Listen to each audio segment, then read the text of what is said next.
Hi, Leola. Hello, Zoe and listeners. Yay! Hi, everybody. Welcome back to the Better It Gets podcast. Today, I have Leola Watkins on, and Leola is all about unearthing your wild and holy self and seducing the world into a greater good. She's the best-selling author of Sacred Sex Ed and host of top Tantra podcast, Talk Tantra to Me. Thank you for being here. Thanks for having me, babe. I'm excited to see where we go. Yeah. Let's just start with where this whole journey began for you. Where did you start to explore the world of Tantra, and how did it lead you to being a leader on this path? Yeah, I think like so many others in the space, it started with my own kind of hero's journey. So I grew up in the Midwest in a smallish town, and it was an incredible place to grow up in so many ways. I received so many wholesome values and grew up on land, and all of that was incredible. But there were also some more conservative teachings, values that didn't really land for me, weren't very expansive, and I took on a lot of shame and guilt and fear about my body, about my sexuality, about what was possible for me in this life, my passion and my purpose. And I really just became who I thought the world wanted me to be instead of who I really am meant to be, why my soul came here.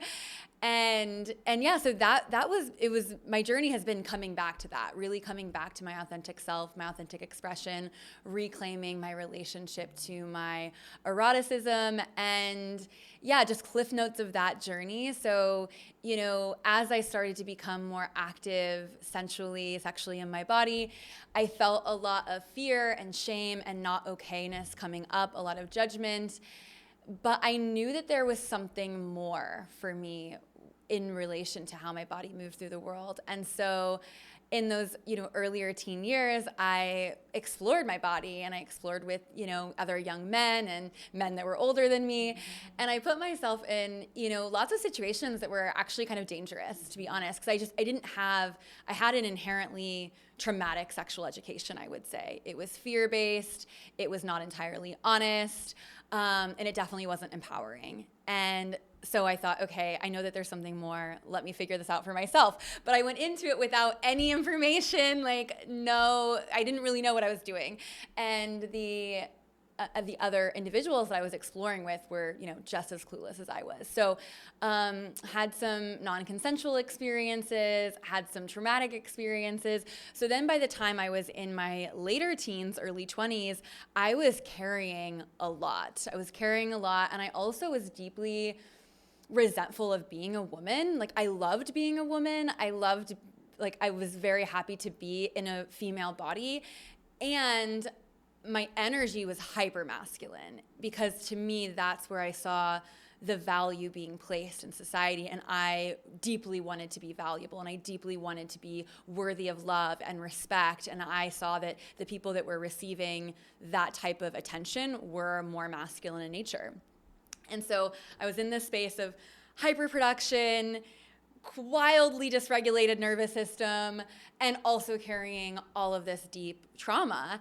And I started my spiritual journey around that time in my early 20s, late teen years, and it was beautiful. I started doing yoga and meditation and all the love and light modalities, and those were supportive, but they weren't really getting to the deeper pieces. They weren't really penetrating my pussy, if you will. They were really they were great, but they weren't addressing literally the energy that brought me into this world and brings everyone into the world, which is sexual energy. They weren't truly holistic in nature.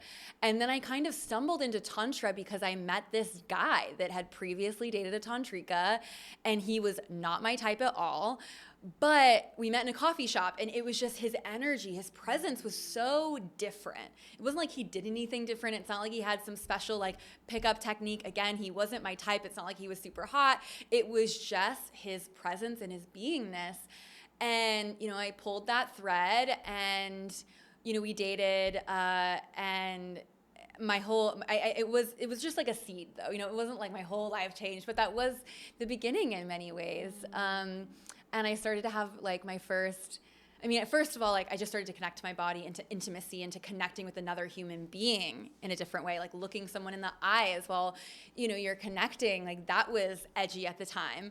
And so there was that, but then I also started to have full body orgasms and orgasms from penetration that I'd never had before. And so really those early years with Tantra, it was the sex tricks. Like I was really in it for like that, but it wasn't too far down the line that, you know, I started healing my inner child and like really clearing all of my sexual trauma and stepping into my passion and my purpose. And yeah, and then on down the line it went. I'm going to leave it there because I feel like I shared a lot, but I'm happy to go more into how I actually start doing this professionally. Yeah, I mean, so I'm hearing like that was the big catalyst for you, just feeling him in the energy of his tantric practice. And then that led you, you know, you were like, okay, I'm going to follow the thread with this man, even though he's not my type, and I'm going to see what comes of this. And then did that lead you to like going on a retreat or? Yeah. So after that, around that time I was around 20, and then I started traveling. I became a digital nomad in my early 20s. And I was just reading like everything that I could possibly read about Tantra. And then I was, you know, picking up all these tools and skills along the way. And I would go to like random workshops in Cape Town and like went to Ecuador for a month and like all of these random places where I could get like a little bit of magic. But at the same time, I also started just like practicing like tantric breath techniques and like circulating energy with my partners. And so, like most of the time I didn't even tell them in the beginning. I would just be doing multi-cosmic orbit and having these incredible orgasms, and they would be like, wow, you're so embodied in your pleasure. I'm like, so then, and then, you know, later down the line, I did, you know, more trainings and I worked with people one-on-one, and it was about 6 years ago that I kind of stumbled into doing the work professionally. I had this man who was kind of a mentor to me in like he was almost like a father figure in my life, but I was kind of his like spiritual muse as well. So I'd done all this work, and he was incredibly talented and incredibly successful. He had built some of the biggest, like I can't share too much because I can't, you know, give away his identity, but like has built one of the like applications that we use every day. It was like on one of those origin teams, 2 of them actually.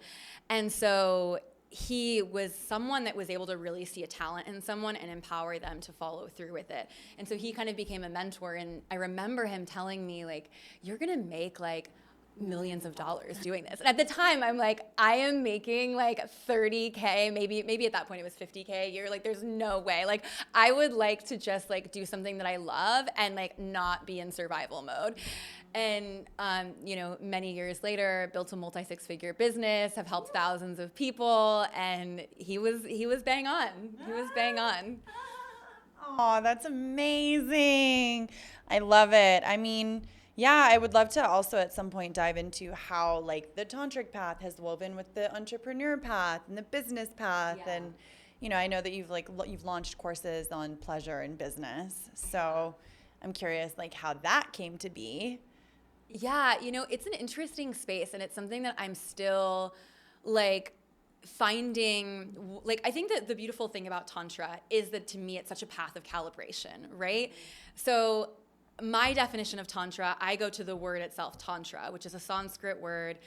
And just for the listeners, you probably know this, but Sanskrit is this ancient East Asian language in which many, many spiritual texts were written in, including tantric texts. But Tantra is 2 Sanskrit concepts put together. Tan means to expand, and Tra means to liberate. And what I love about that definition is that what it's saying is that Tantra is about expansion and liberation. And that's so subjective. What's expansive and liberating to me is very different than you and to, you know, each person listening.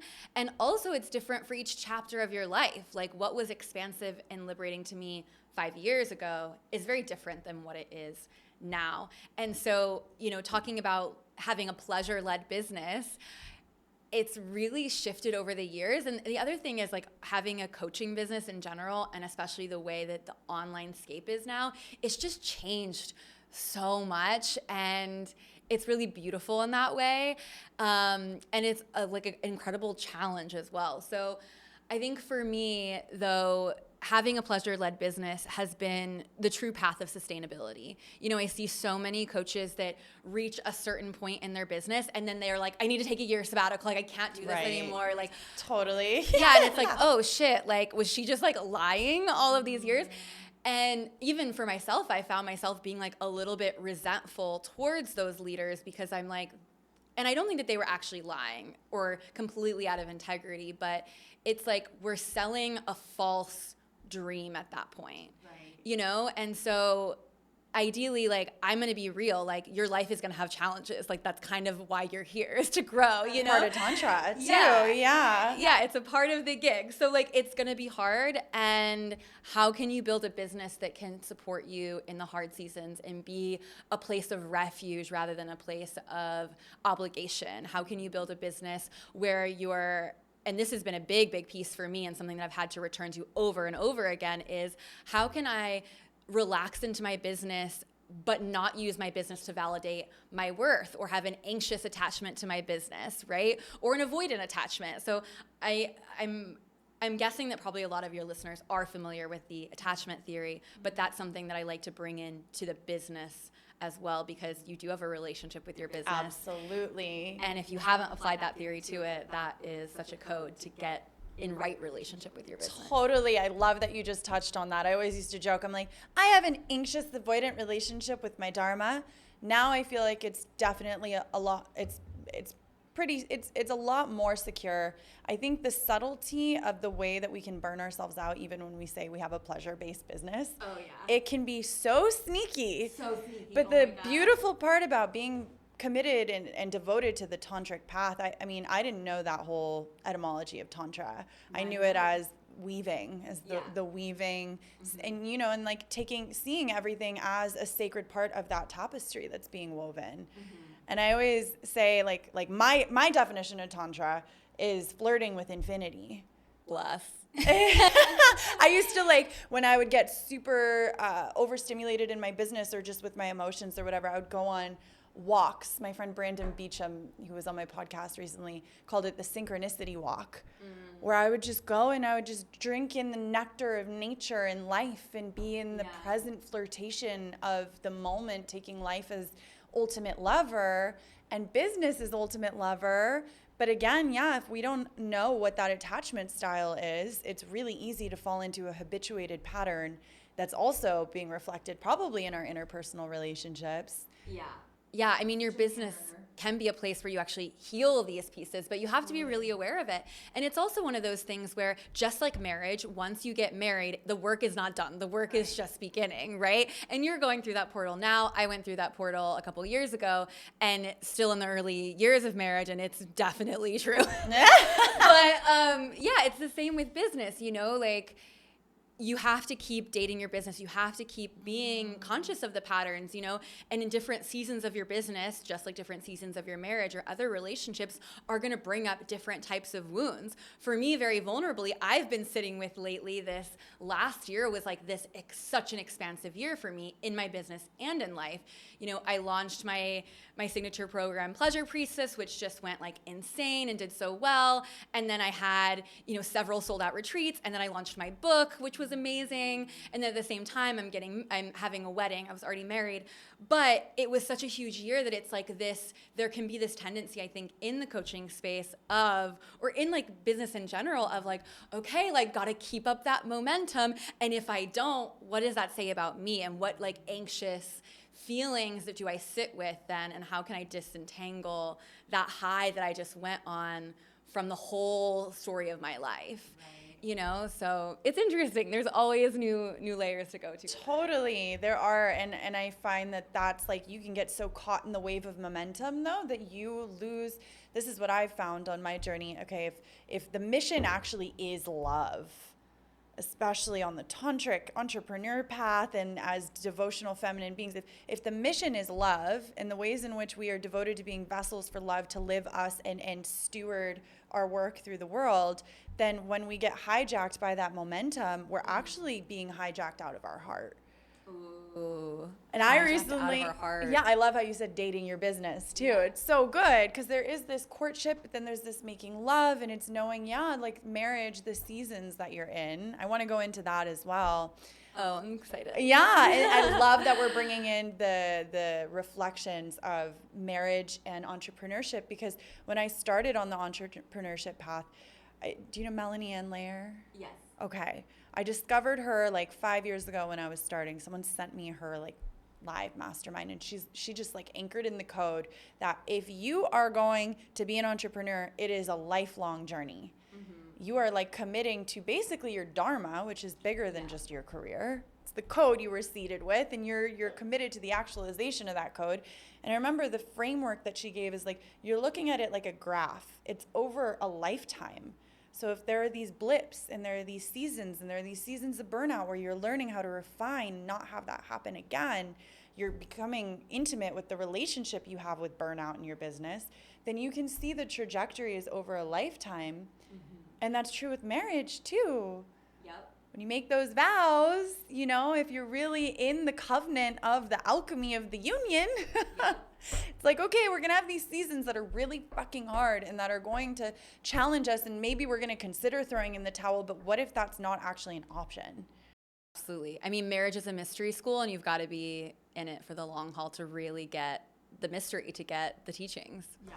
Absolutely. Yeah. And I'm curious, selfishly, and also for any listeners that are in partnership that are maybe toggling with this same bridal chamber of initiation, how long were you engaged before you got married, and were there like pieces that really came up to initiate you into the code of bride?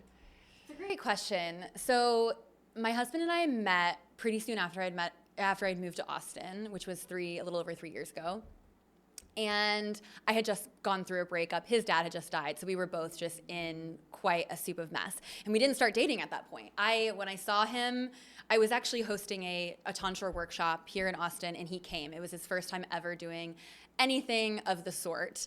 And he walked in the door, and I just had this whisper of, that's the father of your children. It was just clear. It was like, that's weird. I've had those whispers, those intuitive knowing of like I remember, this is so maybe TMI, but it just shows my personality. I remember like 10 years ago being like a young digital nomad and like walking into a bar and being like, I'm gonna fuck the bartender tonight. And just knowing, and it happened. And it wasn't like I was really putting myself out there either. Anyways, the point is, like, I've had those knowings of like, oh, I'm gonna have a relationship with that person, or that's gonna be one of my besties, like whatever. But that was the first time that I had heard father. And it's giving me chills now. And that was interesting. So I flirted with him. He didn't get it. He was like, she's just being a nice facilitator, whatever. Months go by. He keeps coming to my workshops, because at that point I was doing them about once a month. He keeps coming. He's like connecting with other women. It's a sensual space. And I'm just at the place where I decide I'm ugly and he's just not into me. And later I learned that he is thinking she's too good for me. I can't. So we both had, even just to come together, we both had a whole initiation around stepping into like our worthiness. Like, it was so ironic that we were both had like basically the same story. And interestingly, it was about 5 or 6 months, maybe 4 or 5 months after we met, that I put together this friend trip to the hillside countryside of Texas. And I invited a woman who is now one of my very best friends, but I had just met her, Sophia, and she does NLP timeline coaching. And everyone at the retreat, we're all leaders in our own way. We all brought one piece of our magic to share with the group. And so she did these little NLP dates with each of us, and both Andrew and I were working on the same thing. And that weekend we fell in love. Wow. Yes, we fell in love. And then we had our first date a week later, and we were both calling in our person. We had both like done all the things in the rituals. And so that first night together, we read our like perfect partner list to each other. And Andrew said, after I read my list, and I was like I laid it all out, because I'm gonna be real, this list, I was like, this person does not exist. But I'm gonna dream beyond what I think is possible, and I'm just gonna lay it all out, and I'll give it 6 months, and if there's no contenders in 6 months, I'll revisit the list. I'm just gonna lay it out though. So it was almost contradictory, the list, like the qualities and the things that I wanted. But I read the list and he was like, I'm going to marry you after I read the list. I was like, okay.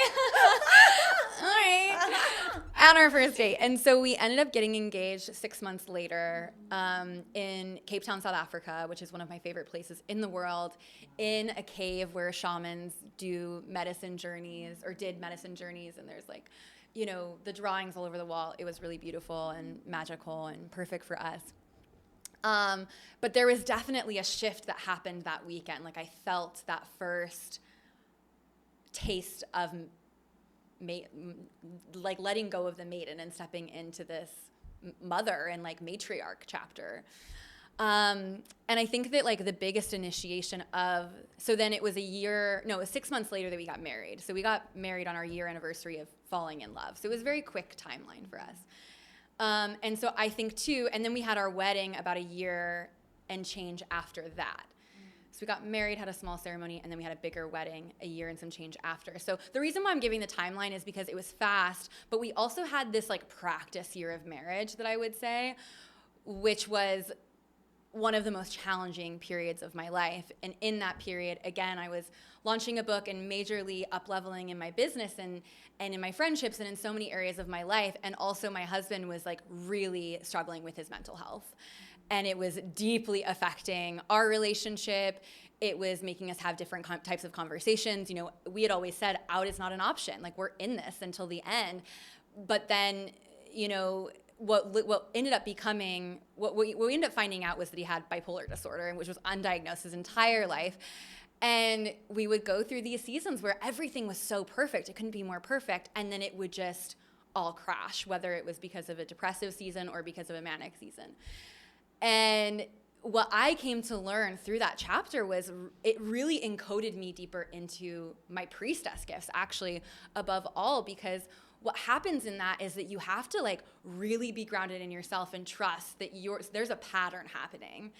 And that's intense, especially when you're someone that wants to be like, we're doing this together, we're working on this together. But it's like one person you can tell is like the one that's struggling and having the issue, and remaining grounded in yourself through that, like not being pulled into it, not allowing yourself to collapse, being the pillar in the marriage in that season. And there have been seasons where he's been my pillar as well, and there will be more, I know. But in reality, like, you know, I had fears like, oh my God, like, should I leave? Like, should I leave? Like, if my client was going through what I'm going through, I would tell them to leave, you know, and being in but this is what I've committed to. And I'm like here to turn over every stone. And that's what marriage is about to me, is like, can you be in the conflict and turn over every stone? And eventually you get to the stone that uncovers everything, and you have this clarity and this aha, and then you heal and you grow and you deepen and you're more in love because of the way that you move through that conflict. And that's giving me chills too. So yeah, just this realization for me was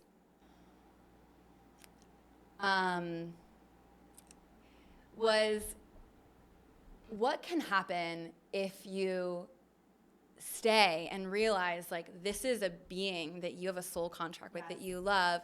It was coming through so strong. Yep. And in every season of this man's life, people left.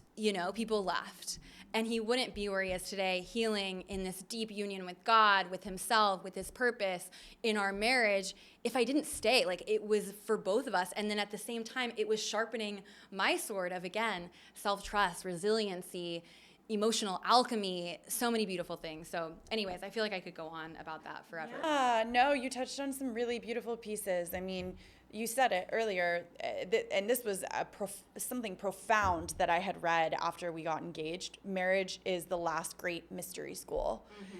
And so if it's a mystery school, then you're in the curriculum.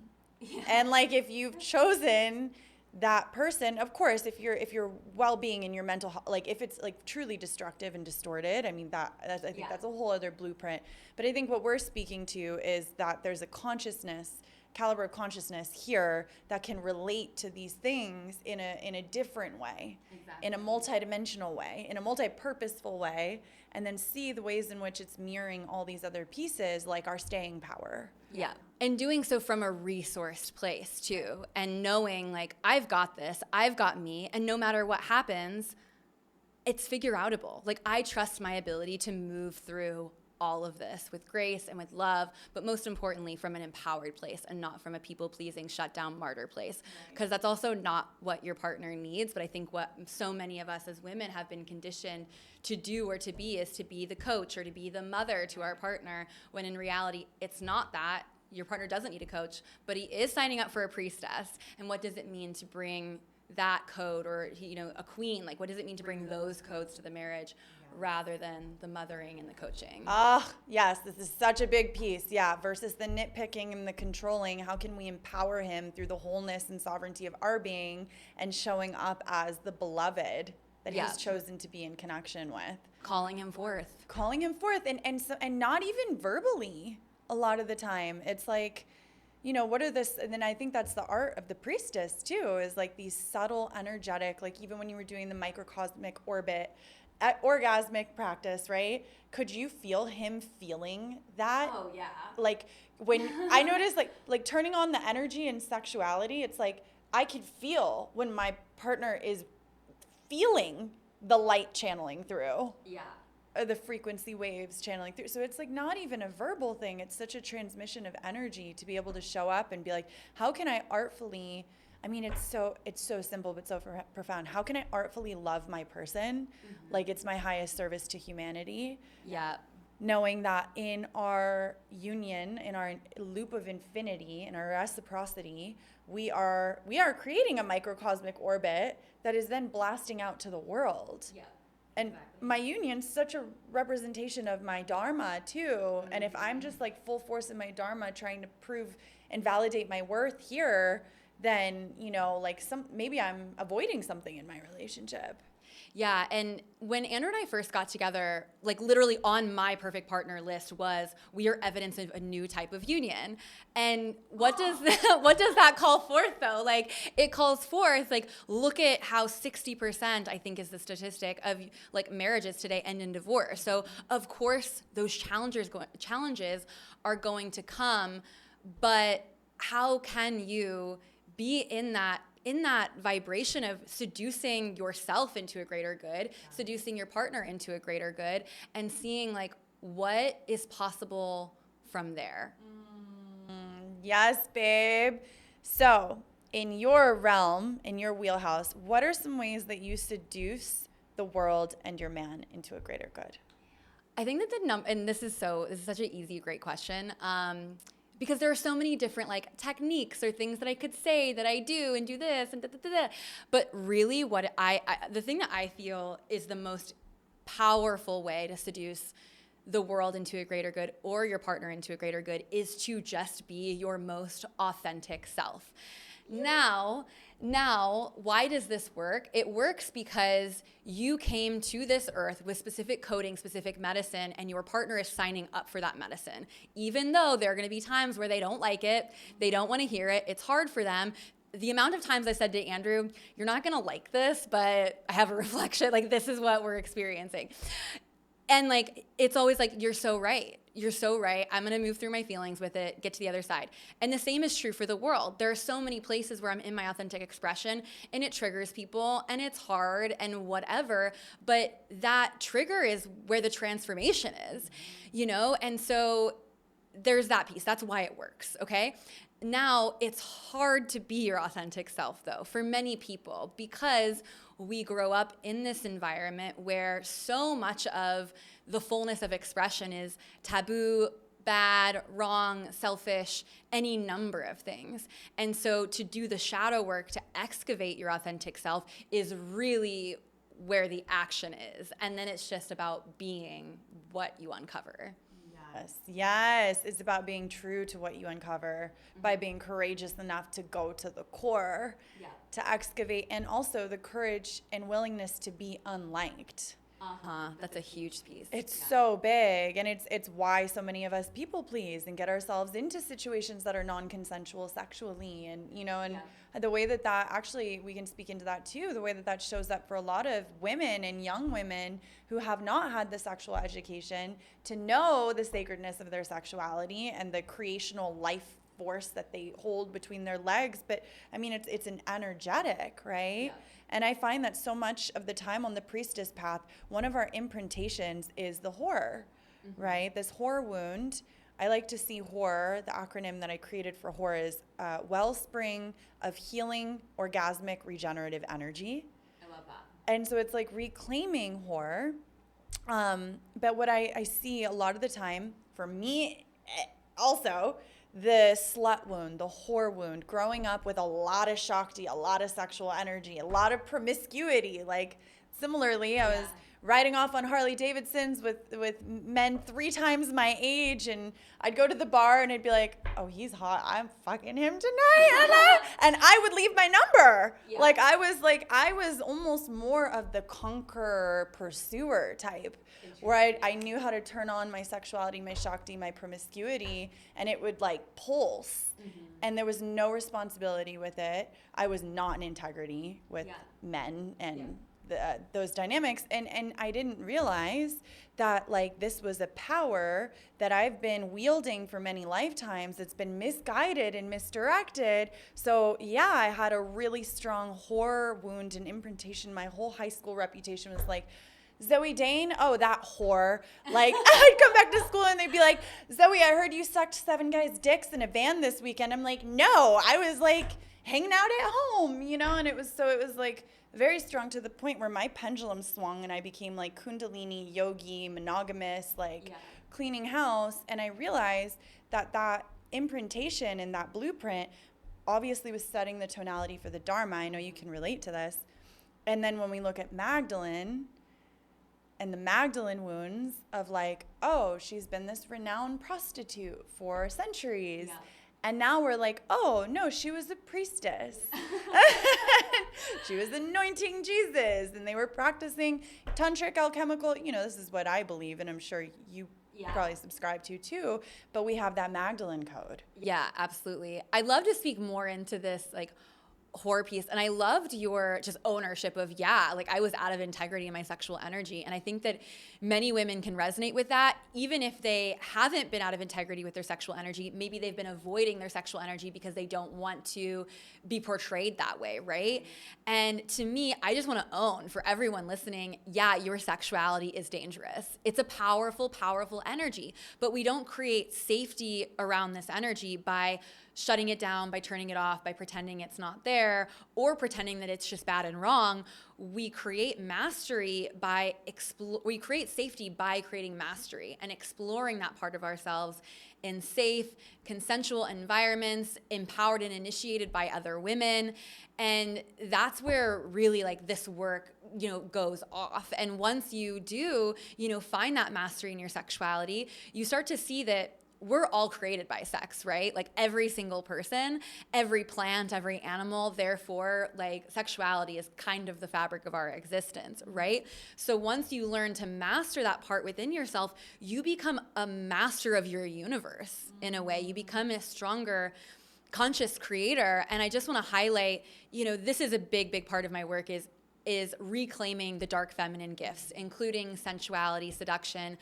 And whore, by the way, also etymologically comes from the word hora, which is like dance for brides of God in Hebrewism. So it's actually like holy women is what whore etymologically comes from. Interestingly, right? But we've, switched things around and demonized her, which very similarly etymologically comes from wise woman. So you can see how these words have been misconstrued to disempower women, to make them afraid of their gifts. But these gifts of, for the witch, the intuitive, oracle, we have the seductress, the whore, but she who is integrated in that. And then the other gift is, the emotional alchemy, which, many women are afraid of their emotions because they're afraid that they're going to be perceived as crazy or not consistent or, it's everywhere, right? But when you see a woman that's truly embodied in her emotional alchemy, it's like unstoppable. That's where you turn your pain into purpose, right? Which we've both done. A great example I like to use is Beyonce. Beyonce's Lemonade album is all about her breakup. It's all pain, but she fucking conquered the world with that album. album. Like she slayed. And so and it inspired, it healed others. Like there's songs on that album that just like have been so healing to my heart, you know? And that's really the power of when you bring these superpowers online from an integrated place. That's when you can really be in that priestess, queen, divine feminine energy. Yes, babe. You just spoke so much gold into this microphone. Yeah, I mean, that piece around exploring it for yourself, again, it's like creating the relationship, becoming intimate with it. Yeah. Becoming intimate with your own life force and sexuality and understanding, okay, what does this mean to me? And I find that, a beautiful way to do that is to just create temple space for yourself. Yeah. To drop in with your own pussy, with your own womb, with your own template, with your own timeline. And then that lovership that you cultivate with the divine is impenetrable, and it's something that you can turn on anywhere. I find that the most powerful women I know are women that you can feel have such a cultivated relationship with divinity that no matter where they are, they can plug into that relationship with the divine no matter who's watching. Yeah, absolutely. And what I will say too is, again, like to me this is like the secret power that people aren't talking about, that every woman gets to uncover in this lifetime. But what happens when you don't uncover these superpowers, when you ignore them, shut them down, pretend that they're bad and wrong, whatever your story and relationship to it is. And I also just want to acknowledge a lot of women are afraid of this power because they have let it out in one place or another, and they've been chastised, or they've had legitimate dangerous situations come to them, both of those were true for me. But what ends up happening if you don't master them is that more of those types of things happen, or the power comes out sideways. It comes out in those distorted ways. So it is really important that you think about this. But what I will also say is that the liberation of each of these superpowers is different for each woman. Sexual liberation is going to look different for each woman. There have been chapters of my life where that has looked like conscious celibacy and being, very reserved and intentional with my life force. And there have been seasons where it looked like exploring more prolifically. And, I have friends that have OnlyFans, and I have friends that are super polyamorous, and that's their definition of sexual liberation. And I've been on my journey, and that's, again, brings us back to Tantra, where it is this calibration, like what is going to be expansive and liberating for you in this chapter. I love that. Yes, babe. And I love that you touched on the fact that sexuality can be dangerous. Just to backtrack a little bit, the word that came to me is it can be a weapon. Yes. And a code that came through when I was launching my immersion, Quantum Flirtation, was that there is a huge difference between flirting from your sacral and flirting from your heart. So when we flirt from our heart, we can flirt with life, we can flirt with babies, we can flirt with puppies, we can flirt with nature, right? And it's like effervescent like that, and that's the light feminine, right? And then and I love that you touched on dark feminine too, because it's a big part of my work. But it's about the integration of light and dark feminine together, because there's a shadow side to light and there's a shadow side to dark. So it's like, which one's missing here? Yeah. But when we're moving from unintegrated dark feminine, and that's like lower chakra sexuality, courting, validation, maybe sleeping with other women's men. Yeah. That's a big piece that's not often talked about in the female space too. It's these sideways ways that maybe we're trying to fill this daddy wound. Daddy didn't love us, or he was with another woman or started another family. So of course there's a yearning to be validated by the unattainable. Absolutely. In the masculine. And that's like a big piece that's not talked about as well. But that flirtation, I think that's something I really want to offer through this conversation too, is like, am I flirting? Because flirting is vitality. It's like feminine life force energy. Yeah. It's infectious. But am I flirting from my heart because I'm really moving from my heart, or am I flirting from my sacral?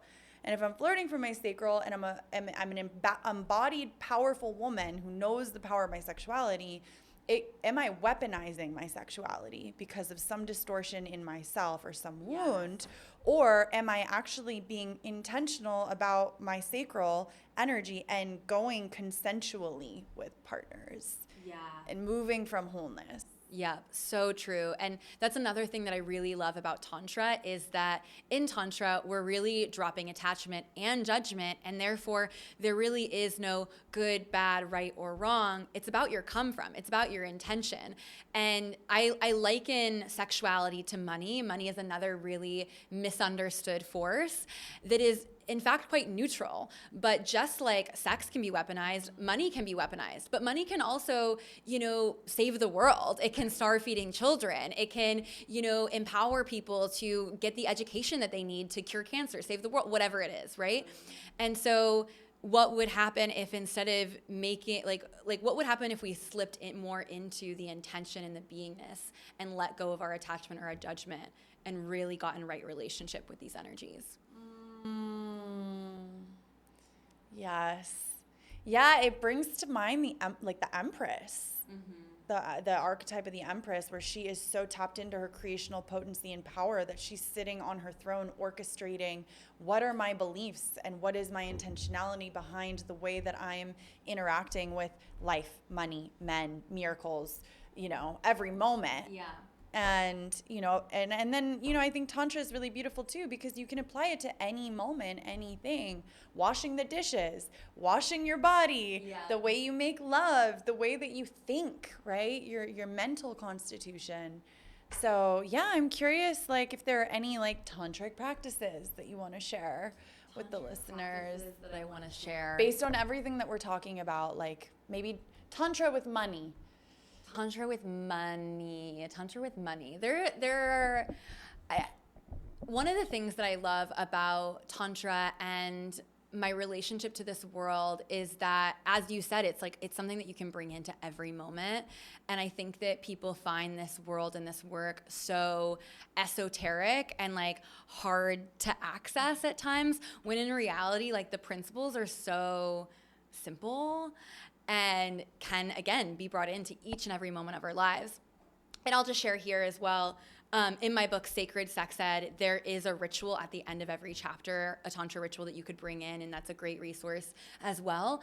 But in terms of money, obviously, I love to make love on a bed of money. I do lots of money rituals, but I think one of my favorite money rituals that I've ever done, and it's a story, so I'll just share kind of a story around this, but 5 years ago now, I was still living in LA and my business, I was a few years into my tantric business, and I was traveling all over to do sessions with people, and I was hosting events and renting spaces, and I was like, gosh, what it would be so much better for me if I could just do this all in my home.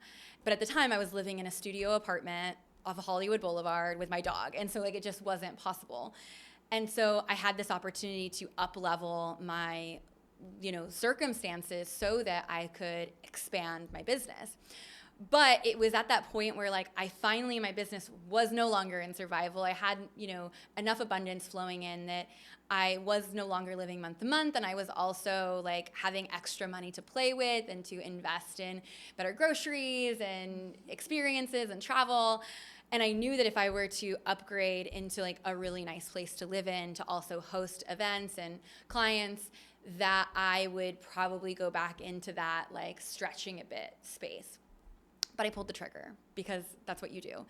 I had the capacity for it. It made sense, and the world deserved it. So I got a bigger place in West Hollywood, and I remember my very first ritual I did in that house. I knew, okay, I'm being expanded in my abundance. I know that the abundance is there for me. And I don't think that it's that I need to make, a lot of sex magic that you hear about, it's you're trying to call in a particular thing, right? But the thing already exists right on the other side of the veil, right? It's very likely there's a block or a belief, a limiting belief that is keeping that abundance from flowing to you. So I was doing a lot of mindset work at the time around money, and I decided to do a sex magic ritual where instead of asking for more money, I asked the universe to show me where my blocks were. So that's the ritual that I invite you to share with money, is getting curious about where are your blocks with money, and then allowing the universe to show you where that is and what that is. So the next day, so you do the ritual and then you let go, right? You release. The next day, I went on a first date with this guy, and this man was so funny. I ended up dating him for a year. Bless him. On the first date, we go to this nice restaurant, and he's just playing big with the menu. He's getting, truffle shavings on everything. He's like not drinking at the time. He was doing what's it called? Hard 40 or 90 or whatever it's called. He wasn't drinking. I was like, I'm celebrating. I moved into a new place. Like, I'm getting a glass of champagne. And he's like, he's talking to the waiter. He gets an entire bottle of champagne. And I'm like, I'm not going to drink this. And I'm like, is he trying to get me drunk? And we end up like gifting the rest of the bottle to the waiter, who was very excited because he was like really selling us this bottle. But he's getting truffle shavings, and he's like all like 3 different desserts. He's just like ordering everything. And I'm sitting there thinking, fuck, like, does he, like, you don't know when you're on a first date. Like, is he gonna pay? Like, am I expected to pay for this? I'm in my head, I'm like tallying it all up. And at the end of the date, the bill comes, and he keeps it close, and he says, I play this game with my friends where we guess the total, and whoever is closest chooses who pays. And I am like, cringe, gross, super triggered, like, no thank you. This is so ick. But then he says, but I'm going to pay. Like, I'm going to pay no matter what, but let's guess what it is. And I'm like, okay, he's going to pay. That's fine. But also, like, does he want to just show off how much he spent? Like, what is this about? Like, I'm making up all of these stories in my mind about his intentions with this. And in that moment, I'm feeling the contraction in my body, and then it goes, bing, this is delivery. The universe is here shining a golden light on your limiting belief around money. And like I'm making this out to be like such like a big yeah. And it's like this man is like obviously has a very healthy, playful relationship with money, doesn't give a shit, and is just trying to like play a game. Like, that's really what it's about. And so it was just such a moment of, wow, I have all of these stories and attachments about money and going all out on a menu, and a man, like, money being status, and like all of these things. And this is my moment to really just realize, which of those beliefs do I want to take with me and which do I want to leave behind? And of course I won, because the entire dinner I was tallying it up in my mind. And you're also a Capricorn, so you're probably like... Yes. So yeah, we ended up dating for a year. He expanded me majorly in many ways with money. But interestingly, by the end of the relationship, I was paying for everything, which is a whole other funny story. Interesting. Yeah. Okay. Yeah. Wow. Thank you for sharing that story. I feel like stories really allow it to land. For sure, me too. Yeah. And that ding, ding, ding from the universe, it's like, okay. And I love that. I got full chills. Instead of asking for what you want as if you don't have it, ask for what's blocking you from what's already here. Yes. That you know that is, you can feel it in your field. Like, if you know you're going to make millions, you can likely feel it. But and I think that's the dirty work a lot of people aren't willing to do. For sure. What is the shadow integration? I just had a dear brother, Krista Roscoe, shadow integration specialist on, and we were talking about the fact that like shadow integration is really going into those deep, deep pockets. Mm-hmm. Whereas shadow work might be, you're kind of like aware of the pockets. The shadow integration is going into the depth and going, okay, cool. What's really here? What's really blocking me? And something profound that he shared is look for the belief that's validating the pattern. It's like, and see how your reality is bringing it to you. And then, like what you did, track how it feels in your nervous system. But to have that awareness where you're like in the moment and you're like, whoa, this is a mirror for my relationship with money, in contrast to his relationship with money. And that's, I think, what so many people have with sex too. Yeah, absolutely. And the thing is I can say with almost certainty that I would not have uncovered that shadow belief pattern if I hadn't have done that practice of asking for it. Because then I was then playing a game of Where's Waldo rather than being in a Where's Waldo life of like not really knowing what I'm doing and stumbling around. But obviously we also have these moments, very often where we notice a contraction or a trigger in our body, and 9 times out of 10 there's something there for you. There's something there, and that's where you really start to see your body as a mystery school as well, and every moment as the lesson, the curriculum of life. Absolutely. I love that you're touching on this, which brings us to the importance of intentionality and also carving out time to be in your practices with yourself. Yeah. Whether that's a ritual or just like going deep on the data of your curriculum and the data of your nervous system. Okay, I was contracted here this day, or the pattern that keeps coming up. It's likely going to keep rearing its head until you really like meet it and become intimate with it and become intimate with yourself, which brings us to like, you know, I feel like the foundation for Tantra is really that lovership with self. Yeah, absolutely. I totally agree. Bringing it all back, like, how is this a mirror, you know? And then, like you said, asking and paying attention. Yep.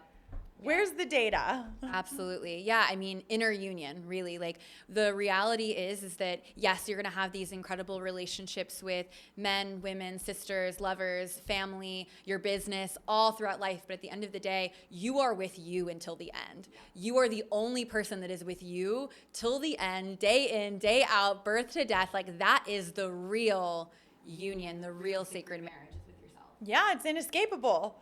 I always say when things feel distorted or wonky, or like you feel like everything's kind of off kilter with your relationships or with your reality, you just reorient back to your primary partnership. You are your ride or die, you know, you're your ride or die. Like, I think sometimes too, it can be projected out, even with our sister friendships. Oh, for sure. Like, you're my ride or die, you're my da-da-da. And it's like, yeah, that's beautiful. And this is primary partnership. Yeah.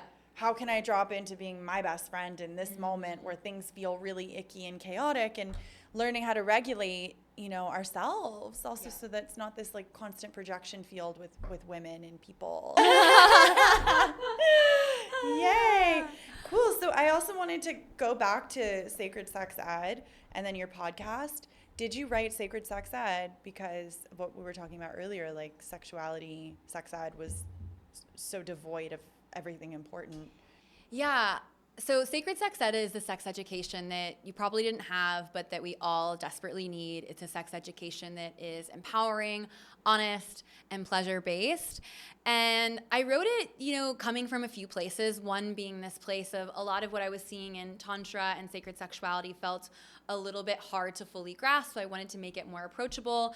I also wanted to give people a more empowering and healing like experience with their own sexual education, and also to drastically reduce instances of sexual violence, because a lot of sexual violence is coming from a place of people just not knowing what they're doing, not having the right answers, not having attunement to themselves or to others, and then it leading to, you know, Me Too movements, moments, whatever.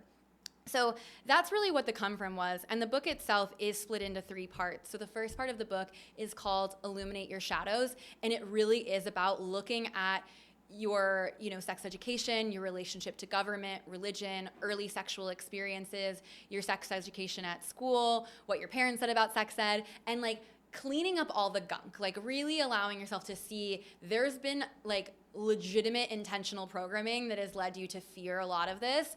And yes, this energy is powerful and potentially dangerous, but your avoidance of it isn't the solution, right? So that's the first part of the book. It's all about sexual shadow work. The second part of the book is called Expand Your Awareness.